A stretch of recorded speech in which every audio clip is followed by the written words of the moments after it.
Bom, dando continuidade então à exposição da primeira epístola de João, vamos encerrar hoje o capítulo de número 2 e o texto está do versículo 18 ao versículo 29. Vamos à leitura? Primeira epístola de João, capítulo 2, do verso 18 ao 29. Filhinhos, já é a última hora, e como visto que vem o anticristo, também agora muitos anticristos têm surgido, pelo que conhecemos que é a última hora. Eles saíram do nosso meio, entretanto, não eram dos nossos, porque se tivessem sido dos nossos, teriam permanecido conosco. Todavia, eles se foram para que ficasse manifesto que nenhum deles é dos nossos. E vós possuís a unção que vem do Santo, e todos tendes conhecimento. Não vos escrevi porque não saibais a verdade, antes porque a sabeis, e porque mentira alguma jamais procede da verdade. Quem é o mentiroso senão aquele que nega que Jesus é o Cristo? Este é o anticristo, o que nega o Pai e o Filho. E todo aquele que nega o Filho, esse não tem o Pai. Aquele que confessa o Filho tem igualmente o Pai. Permaneça em vós o que ouvistes desde o princípio. Se em vós permanecer o que desde o princípio ouvistes, também permanecereis vós no Filho e no Pai. E esta é a promessa que ele mesmo nos fez, a vida eterna. Isto que vos acabo de escrever é acerca dos que vos procuram enganar. Quanto a vós outros, a unção que dele recebestes permanece em vós, e não tendes necessidade que alguém vos ensine, mas como a sua unção vos ensina a respeito de todas as coisas e é verdadeira e não é falsa, permanecei nele, como também ela vos ensinou. Filhinhos, agora, pois, permanecei nele, para que quando ele se manifestar, tenhamos confiança e dele não nos afastemos envergonhados na sua vinda. Se sabeis que ele é justo, reconhecei também que todo aquele que pratica a justiça é nascido dele. Essa é a palavra do Senhor. João, primeira epístola de João 2, do 18 ao 29. Não importa em que você crê, desde que seja sincero. Todas as religiões, todos os caminhos levam a Deus, pois os fiéis são sinceros em sua fé. Quem nunca ouviu esse tipo de frase, né? Palavras assim, elas estão impregnadas na mente das pessoas. E isso tem levado muitas pessoas ao erro e ao inferno. Na verdade, é preciso muito mais do que sinceridade para que algo seja verdadeiro. Muitas pessoas são sinceras em suas crenças e nós não questionamos a sinceridade delas, porém, elas estão sinceramente enganadas. Elas foram cegadas pelas trevas, foram cegadas pela astúcia de homens que, sem escrúpulos, enganam. E somente então a sinceridade em uma crença ela não basta para que ela seja realmente verdadeira. Um exemplo, se eu quero ir de carro para Florianópolis, não existe sinceridade que vai me levar a Florianópolis se eu pegar a estrada para Buenos Aires. É o oposto. Então, o que eu quero dizer com isso é que a sinceridade na nossa fé, na nossa vida, ela pode estar alicerçada em algo que é falso. O único caminho até Deus é Jesus Cristo. Não há mais que um. Não são todos os caminhos que levam a Deus, é apenas um caminho. O próprio Jesus Cristo disse, eu sou o caminho, a verdade e a vida.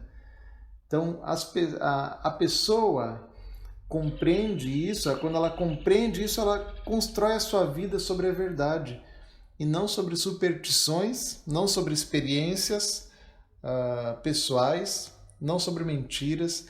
Ela constrói a sua vida sobre a palavra de Deus, que é a verdade. E o que a palavra de Deus diz a respeito desta ou daquela crença?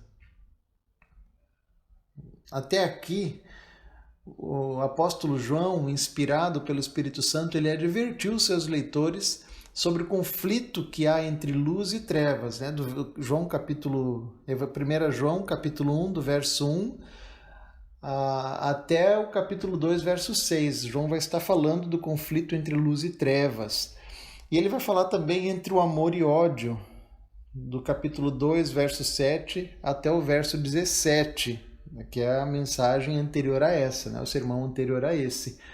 Agora, o apóstolo João ele adverte sobre o terceiro conflito entre a verdade e a mentira. Infelizmente, há muita mentira sendo jogada para dentro da igreja e muitos cristãos têm acreditado nessas mentiras. É assustador, me assusta ver a quantia de cristãos que vivem por décadas dentro de uma igreja e são enganados por falsas doutrinas. O apóstolo João, ele vai alertar os leitores da carta, e nós estamos entre os leitores, de que nós vivemos em um período de urgência. E justamente porque nós vivemos em um período de urgência, nós temos que ter muita atenção, ter muito cuidado na nossa fé. Por isso ele vai dizer no verso 18, filhinhos, já é a última hora, e como ouvistes que vem o anticristo, também agora muitos anticristos têm surgido, pelo que conhecemos que é a última hora. Então, a última hora já chegou. Ela teve início na morte e ressurreição de Jesus Cristo. O reino de Deus já começou a ser estabelecido, o reinado de Deus começou a ser estabelecido com a vinda de Jesus Cristo. A última hora, então, começou na sua morte e ressurreição. Agora, a sua segunda vinda, ela pode acontecer a qualquer momento. A qualquer hora. Está mais próximo do que nunca. Então, os cristãos, eles vivem, ou pelo menos eles deveriam viver nessa perspectiva. Na perspectiva de que estamos nos últimos tempos. Os cristãos eles sempre viveram em tempos de crise. Por isso é essencial saber no que crer, em que crer e no que crer. Os cristãos eles sabem disso, porque justamente eles sempre viveram nesses tempos de urgência. E João diz, o anticristo vem. Esse nome ele é mencionado somente nas cartas de João e em 2 Tessalonicenses como o homem da iniquidade. João ele entende que tal pessoa seja um representante humano do maligno, sim. Mas observem que o texto ele não está dizendo que o anticristo virá, mas o anticristo vem. Isso significa que durante toda a história do mundo há um processo acontecendo para a chegada do anticristo. E esse processo envolve a chegada de muitos anticristos. Muitos anticristos. São pessoas que atendem às ordens do diabo e não de Deus. E não somente pessoas, mas também todo um sistema mundial que vão de encontro a tudo aquilo que Cristo é e o que Ele representa, que vão de encontro a tudo aquilo que é bom e que honra a Deus. E porque há muitos anticristos, nós sabemos que é a última hora. Meus irmãos, como está a vida de vocês? Vocês têm vivido de fato como se fosse a última hora, o último segundo da vida de vocês? Olhando para o texto, nós podemos ver que há algumas características pelas quais o anticristo, ou melhor, características pelas quais nós podemos ver que o falso mestre, o falso cristãos, eles são controlados pelo espírito do anticristo que já opera no mundo, é o que João está falando. E a primeira característica que eu quero meditar com vocês é que ele se afasta e afasta outros da comunhão. Versículo 19. Eles saíram do nosso meio, entretanto, não eram dos nossos, porque se tivessem sido dos nossos, teriam permanecido conosco. Todavia, eles se foram para que ficasse manifesto que nenhum deles é dos nossos.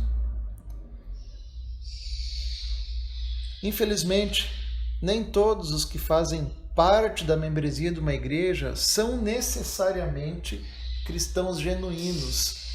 É triste nós constatarmos isso, mas é uma realidade. Vamos pensar melhor sobre isso. Quando um pecador crê em Jesus como Salvador, ele recebe a vida eterna e ele se torna, então, de imediato, um membro da família de Deus. Certo. Quando isso acontece, essa pessoa, então, ela deve se identificar com um grupo local de cristãos, uma igreja local, e assim ela começar a servir a Jesus Cristo. A questão aqui é que uma pessoa pode ainda assim participar de uma igreja local sem ser parte da família de Deus. Por isso, é tão importante nós aplicarmos a nós mesmos os testes que João vem fazendo nesta carta.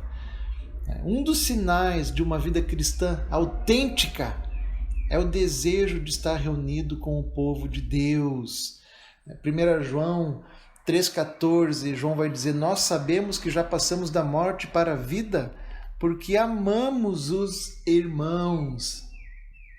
Quando pessoas participam da mesma natureza e quando o Espírito habita dentro delas, elas sentem o desejo de ter comunhão, de compartilhar suas experiências umas com as outras. Lembra do que significa a palavra comunhão? Quando pessoas têm realidades espirituais em comum, elas desejam ficar juntas. Vemos que os falsos cristãos de 1 João capítulo 2, eles não permaneceram, eles foram embora. Isso também não significa que ficar na igreja é o que mantém a pessoa salva, mas o permanecer em comunhão é uma forte indicação de que a pessoa é realmente um cristão, foi transformada pelo Senhor, foi regenerada e pertence à família de Deus. E João diz, eles teriam permanecido conosco, se tivessem sido dos nossos, teriam permanecido conosco.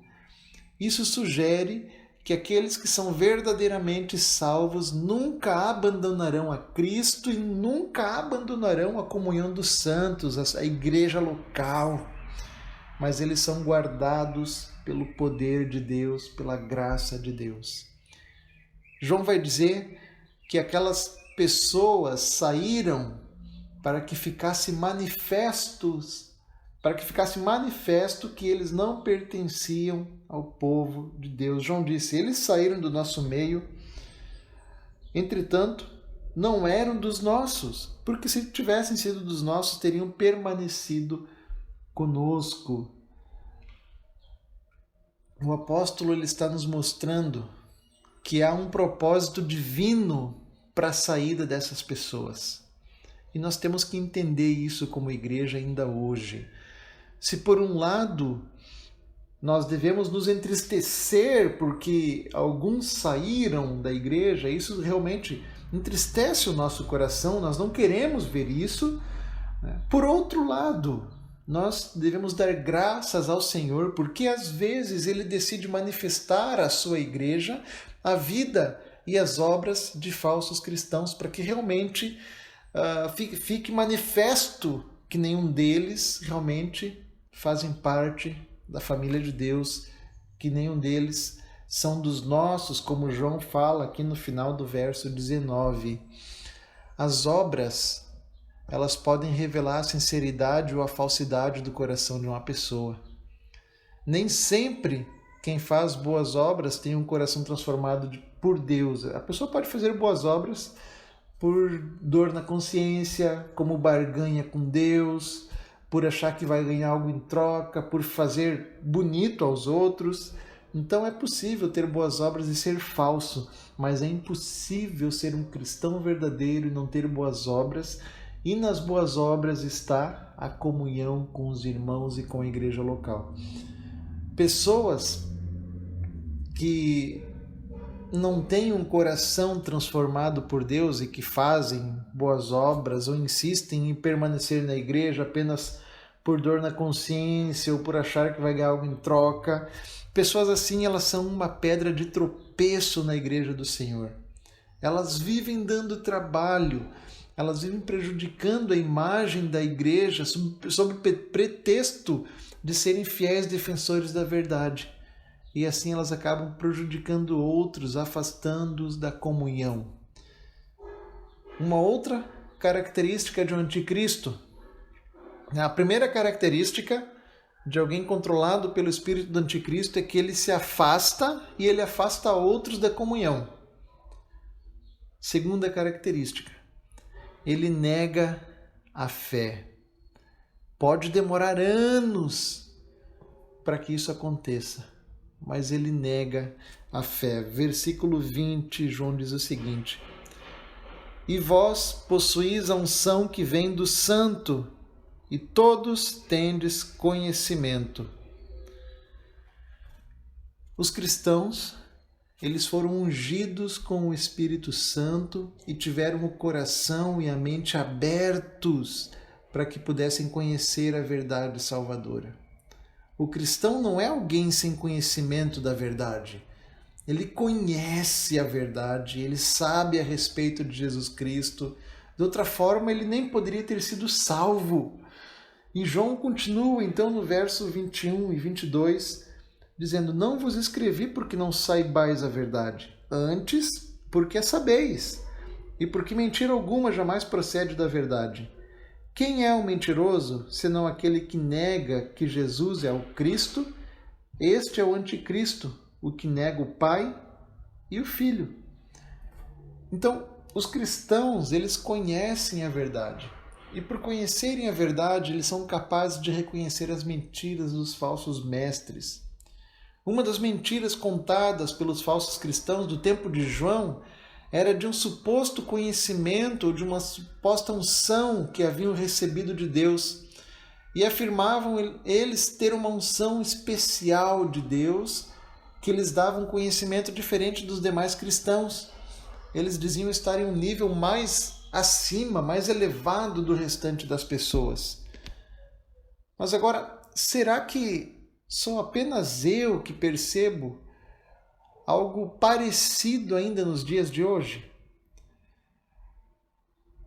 Por exemplo, pessoas, líderes que alegam ter uma nova revelação, um conhecimento diferente que esteve oculto da igreja durante mais de 2000 anos, mas agora está sendo revelado, baseado em experiências religiosas, experiências próprias que sentiu no coração. Meus irmãos, eu não sou contra experiências pessoais, ao contrário, eu as incentivo. Nós devemos buscar ter experiências com o Senhor, com a nossa fé. O problema é quando as pessoas baseiam a sua fé nas suas experiências. A fé do cristão não se baseia em experiência subjetiva, mas a fé cristã ela se baseia na palavra de Deus. Ela é a régua que serve para medirmos todo o tipo de experiência. E João vai ressaltar que absolutamente todo cristão verdadeiro, ele conhece a Deus e recebeu o Espírito de Deus. O líder religioso ou a pessoa que surge com algo novo que contradiz o que os cristãos ouviram desde o princípio, o que está escrito na palavra de Deus, não é digno de qualquer confiança. Por mais promessas que um falso mestre possa fazer, elas não nos interessam, porque nós já temos a promessa da vida eterna. Nós não precisamos de mais nada. Então, cuidado para não se deixar enganar por pessoas que dizem ter um conhecimento diferente, superior a respeito da palavra de Deus. Os anticristos têm exatamente esse mesmo discurso que nega a fé que a igreja teve desde o início, desde o princípio, na mensagem do Evangelho do nosso Senhor Jesus Cristo. Bem, até aqui podemos identificar 3 marcas de um verdadeiro cristão. Primeira marca teológica, fé em Jesus Cristo como Cristo, o Filho de Deus encarnado. E segundo, a moral, a obediência à palavra de Deus. E terceiro, a marca social, o amor fraternal. Então, como posso saber se sou salvo? Aplique esses 3 princípios à sua vida e veja se você será aprovado. Primeiro, então, fé em Jesus Cristo como o Messias, como o Filho de Deus, como o Deus encarnado, que morreu por seus pecados e que ressuscitou para te salvar, para te justificar.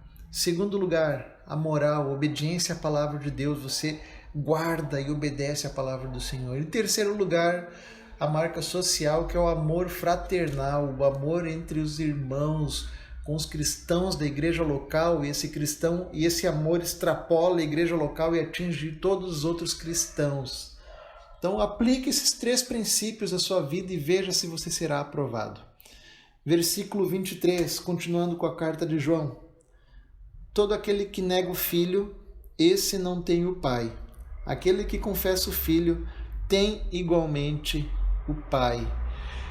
Quem crê e confessar não só de boca, mas com um compromisso de vida perante o mundo, mostra na verdade que é nascido de Deus e possui a única, possui a única fé verdadeira que pode salvar. Essa pessoa ela tem comunhão com Deus e com os outros por meio de Jesus Cristo, o Filho.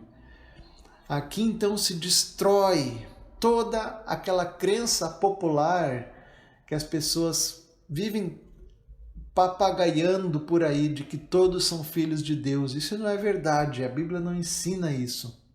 Filhos de Deus são apenas aqueles que creem e confessam Jesus Cristo como o único e suficiente Salvador e vivem de acordo com as palavras e os ensinos de Jesus Cristo. Isso está lá no Evangelho de João, capítulo 1, versículo 12. Mas a todos quantos o receberam, deu-lhes o poder de serem filhos de Deus, a saber, aos que creem no seu nome. Então, sendo assim, todos aqueles que não se converteram, que não aceitaram Jesus Cristo como o único Salvador, não são membros da família de Deus, não são filhos de Deus, eles não têm direito de chamar Deus de Pai. Há um requisito para ser filho de Deus.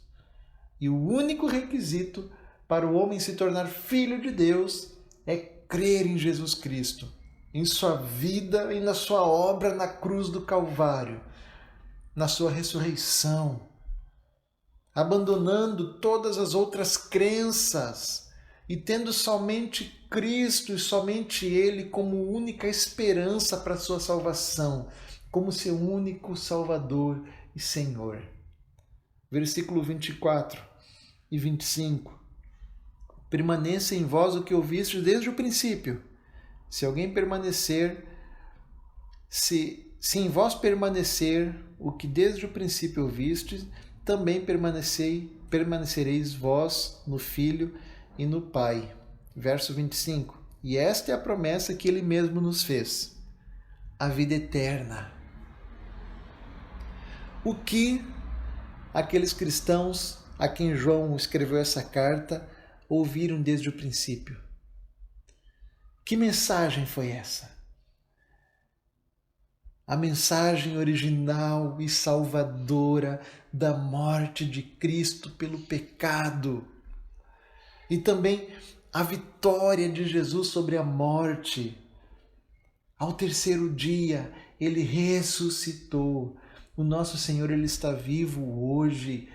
E hoje Ele continua com o seu trabalho de salvar pecadores. E Ele continua ainda intercedendo e continuará intercedendo continuamente junto ao Pai por cada pecador que o recebe e que confessa os seus pecados. Então nós temos a promessa que aquele que crer nessa mensagem recebe vida eterna. O amor do Pai de que nós seremos conduzidos a Ele por meio de Jesus Cristo. Havia muitos que estavam tentando enganar os cristãos e hoje ainda não é diferente. Muita atenção. Aqui está outra característica dos falsos cristãos, dos anticristos.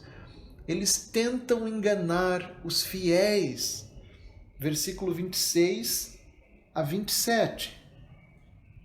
Isto que vos acabo de escrever é acerca do que vos procuram enganar. Quanto a vós outros, a unção que dele recebestes permanece em vós, e não tendes necessidade que alguém vos ensine, mas, como a sua unção vos ensina a respeito de todas as coisas, e é verdadeira e não é falsa, permanecei nele, como também ela vos ensinou. Sempre existiram muitos que tentaram enganar o povo de Deus. Sempre existiram muitos anticristos que trabalharam não para o bem, mas para a destruição da fé cristã. E ainda hoje é assim. O problema que eles enfrentam cada vez que se levantam contra a mensagem do Evangelho, contra o cristianismo, é que no esforço para destruir a fé cristã, a mensagem do Evangelho, eles na verdade se veem lutando não contra nós cristãos, mas eles se veem lutando contra o próprio Deus. É impressionante quantos grupos anticristãos existem hoje. Eles estão por aí. E é impressionante como o pensamento desses grupos adentrou na igreja do Senhor. Eu vejo cristãos que não veem problema algum em chamar um testemunha de Jeová de irmão, de chamar um adventista de irmão, de achar que os mormons falam de Jesus Cristo e têm eles por irmãos. É porque eles não conhecem as doutrinas desses falsos mestres, dessas falsas religiões, dessas falsas fés. A maior parte do esforço dessas seitas, porque não são igrejas, a maior parte do esforço dessas seitas concentra-se em tentar converter os cristãos professos, membros de igrejas cristãs. O seu objetivo é enganar os fiéis. E os crentes estão aí, chamando eles de irmãos. Meus irmãos amados, o objetivo do diabo é enganar os cristãos, fazendo-os acreditar em falsas doutrinas. O diabo não se importa que os cristãos vão à igreja, ele não se importa que o cristão vá à igreja, desde que acreditem em falsas doutrinas. Não se enganem, nem sejam enganados por ninguém, diz o apóstolo. Vocês não precisam que ninguém os ensine novas doutrinas, porque a unção que receberam dele permanece em vocês. A palavra ungir aqui, ela lembra uma prática encontrada no Antigo Testamento de derramar o óleo sobre a cabeça de uma pessoa separada para determinado serviço especial. Costumava-se ungir sacerdotes, reis, profetas.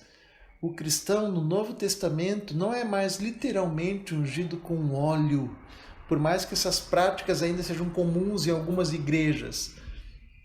É quase como se fosse uma macumba gospel. Hoje, o cristão ele é ungido com o Espírito de Deus. Com o Espírito de Deus. Essa unção o separa para o ministério comum dos sacerdotes de Deus. E essa unção permanece para sempre em cada cristão verdadeiro. E por isso não precisamos que ninguém nos ensine nenhuma doutrina nova. Verso 27. Quanto a vós outros, a unção que dele recebestes permanece em vós, e não tendes necessidade que ninguém vos ensine, mas como a unção vos ensina a respeito de todas as coisas, e é verdadeira e não é falsa, permanecei nele, como também ela vos ensinou. João, ele não está excluindo os mestres humanos aqui. Ele não está excluindo os pastores mestres. Na ocasião em que ele escreveu essa carta, os mestres gnósticos eles estavam ensinando que a doutrina dos apóstolos deveria ser substituída por um conhecimento superior que agora eles alegavam possuir. E qual é a resposta do apóstolo? Que aquilo que tinha sido ensinado pelos apóstolos a eles não era somente satisfatório, mas era também a única verdade. Única. E aqui nós somos advertidos, meus irmãos, a não deixar que qualquer homem seja nosso mestre, pois Deus já nos deu o Espírito para nos ensinar a verdade. Mais uma vez, isso aqui não se trata de negar a importância de pastores mestres dentro das igrejas. Deus deu mestres, pastores mestres para as igrejas, para abençoar as igrejas, para instruir as igrejas. O que João está falando aqui é do dever de, sob a orientação do Espírito Santo, provar todos os ensinamentos dos homens, analisando as Escrituras em nosso estudo pessoal da Palavra de Deus. Você lembra dos crentes de Bereia? Estava lá Paulo pregando, os apóstolos pregando, e eles conferindo, eles não estavam engolindo tudo o que estava sendo pregado, eles conferiam. E João escreve: a unção dele vos ensina a respeito de todas as coisas. Um dos trabalhos do Espírito Santo é a iluminação, ou seja, é a capacidade dada ao cristão de compreender verdades nos textos sagrados que até então ele não tinha visto. Portanto, meus irmãos, não se trata de uma nova revelação, de uma nova verdade, mas sim da capacidade de apreciar, de assimilar a verdade de Deus que já está revelada nas Escrituras, tornando a Bíblia, então, significativa no pensamento e no viver diário.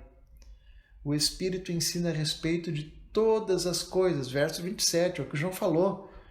Os falsos mestres, eles costumam concentrar-se em um só assunto, em um único texto, sem levar em consideração todo o contexto, deixando de lado a mensagem total das Escrituras.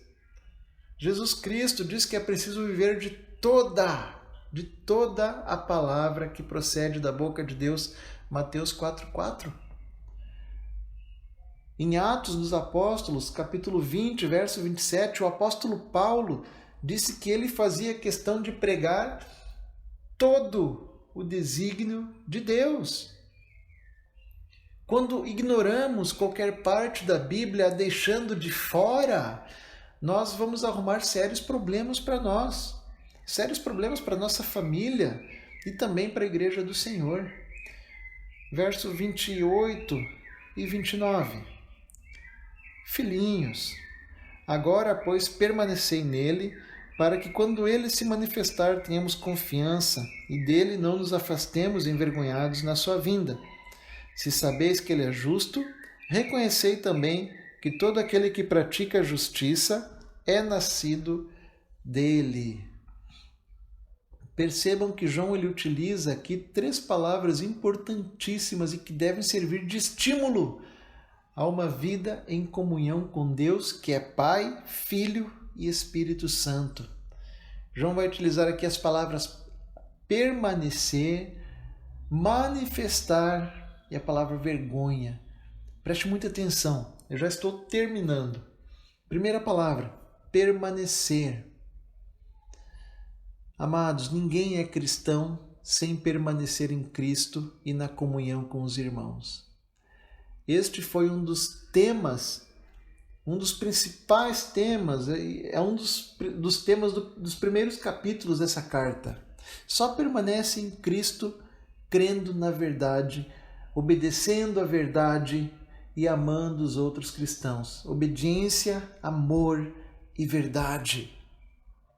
O cristão que não está em comunhão com Cristo, obedecendo a palavra do Senhor, andando na verdade e amando os outros, por mais que para ele a sua fé seja sincera, na verdade ele está vivendo uma mentira.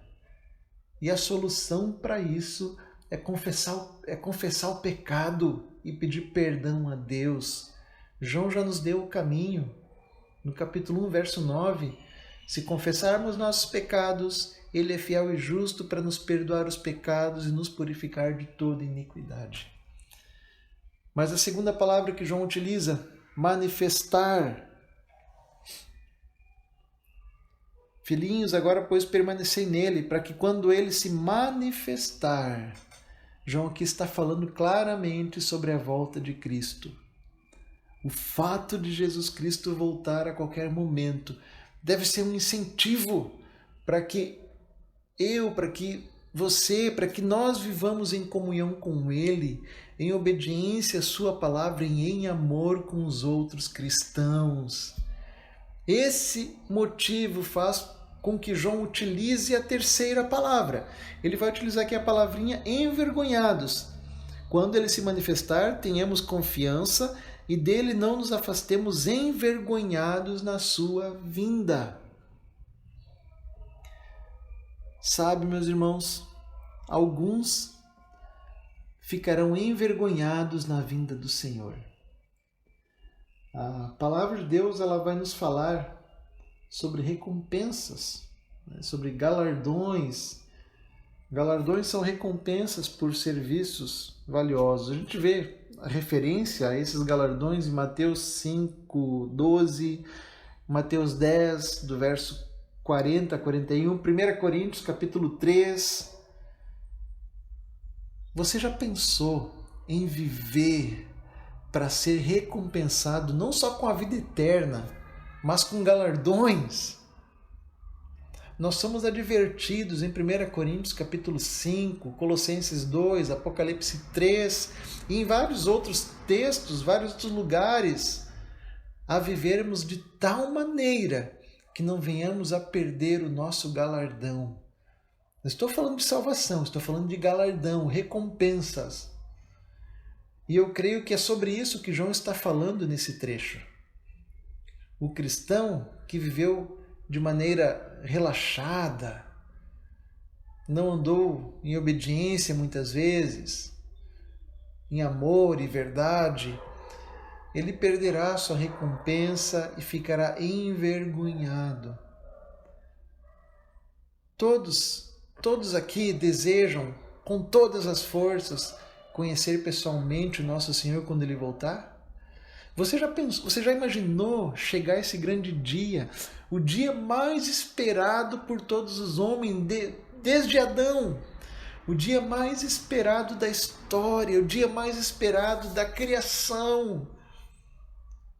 E nesse grande dia, você sair envergonhado da presença do Senhor? Portanto, meus irmãos, trabalhem, amém? Honrem uns aos outros, vivam para não saírem envergonhados da presença do Senhor quando Ele voltar. Verso 29, se sabeis que Ele é justo, reconhecei também que todo aquele que pratica a justiça é nascido dele. A prática da justiça, ela é um resultado do novo nascimento. Efésios capítulo 2, 10. Paulo escreveu, pois somos feitura dele, criados em Cristo Jesus para boas obras, as quais Deus de antemão preparou para que andássemos nela. Na verdade, os cristãos não são pessoas melhores que outros, de maneira alguma. São pessoas que foram alcançadas pela graça de Deus, que foram renovados, que nasceram de novo, que vivem na prática da bondade. E isso é uma evidência externa do que Deus fez neles. Neles. A pessoa que diz ser cristã, mas não vive em obediência, em amor e em verdade, ou ela está enganada, ou ela é uma enganadora. Lembre-se de que o espírito do anticristo, que me afasta e afasta outros da comunhão com Deus, é o espírito do anticristo que nega a fé, quer com palavras, quer com práticas. É o espírito do anticristo que tenta enganar os fiéis. Meus irmãos, precisamos examinar a nossa fé. 2 Coríntios capítulo 13, verso 5, o apóstolo Paulo escreveu: examinai-vos a vós mesmos, se realmente estáis na fé. Provai-vos a vós mesmos. Meus amados, esse é o exame que você deve fazer ao final deste sermão.